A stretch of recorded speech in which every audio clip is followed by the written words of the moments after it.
Hi everyone, Claire Rattée here, Conservative candidate for Skeena-Bulkley Valley. I'm going to make another video talking a bit more about LNG today, and I'm going to do this because I think that it's important that we have this conversation. This is a ballot issue in this riding, so a lot of people are going to be making their decision about who they want to vote for based on the support or lack of support for this industry. Now, that being said, I understand that there are people in this riding that are opposed to the LNG industry, and I respect your decision. I would, however, point to the fact that I think that if you are opposed to this industry, I would love for you to have some conversations with some of the First Nations communities that are in favor of it.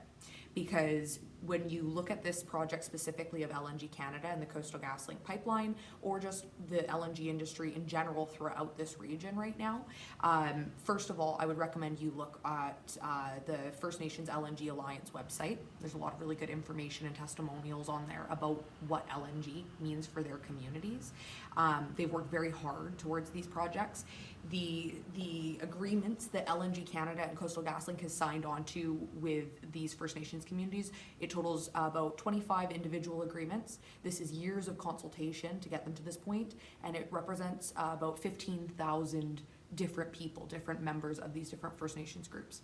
So I would love for you to have a conversation with them and tell them why you think it's more important that we don't have exports going out of our clean, safe resources, and why you think that the environmental impacts are something that are just far too immense to justify what this means for people here, or the 10,000 jobs that it'll create. All of the education, the employment, the training opportunities, not to mention things like they've made significant investments with the Wet'suwet'en through consultations with them to enhance and revive their different cultural aspects, their language, things of that nature.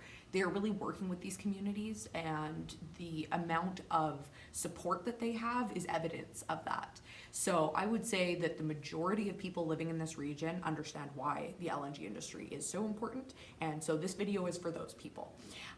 So first of all, I think it's important to recognize that when you're looking at this as a possible ballot issue, that's because people here are concerned about jobs, they're concerned about the economy, we're concerned about the sustainability of living here, all these opportunities, and the money that it puts back into our local economies to support small businesses. I'm a small business owner. I understand how important it is for us to have these industries here. I've read through the environmental platforms of every other party, including my own, quite extensively.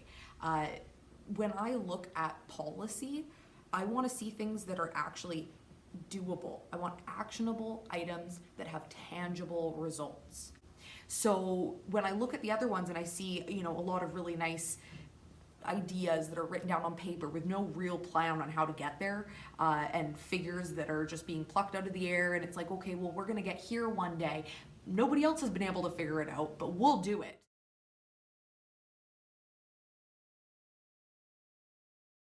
We don't really have a plan to do it, but we'll figure it out. We're going to find a way to get there. It's just unrealistic.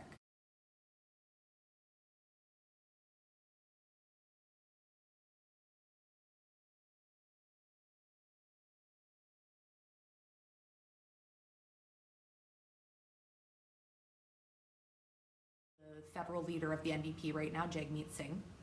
And so back in February, he said that he was supportive of the project and that he supported the provincial NDP government's decision to support the project. And it was all great and everything was good. And then all of a sudden in May, after a by-election where the NDP lost a seat in BC here to the Green Party, he completely did an about-face, and now he will not specifically answer the question of whether or not he supports LNG. And then most recently, he said that the LNG projects no longer satisfy his criteria for major resource projects that he can support.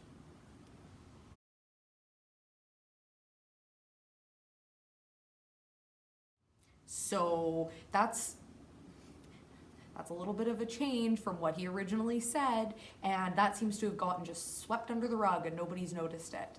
Our local NDP candidate has also said things along the same vein without being clear and upfront with people about what his feelings actually are on the projects.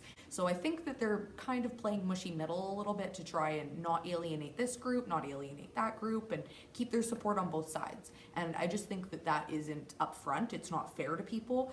We deserve to know where people stand. So if you're against LNG, you should probably vote for the Green Party, because I can say with absolute certainty, the Greens will not support this project, and trust me, they're not going to flip-flop on it. They've made that very clear. So if you want a representative that will play mushy middle, I'm sure you can figure out who to vote for. If you want a representative that's going to stand up for you, stand up for your jobs, stand up for your right to have a stable economy here, stand up for everything that we have been working towards in this region for the last almost 10 years, then I hope that you'll consider voting for me, because I promise that I will always stand up for those things. Thanks for watching, everybody, and I hope you have a good Thanksgiving weekend, and I'll talk to you again soon.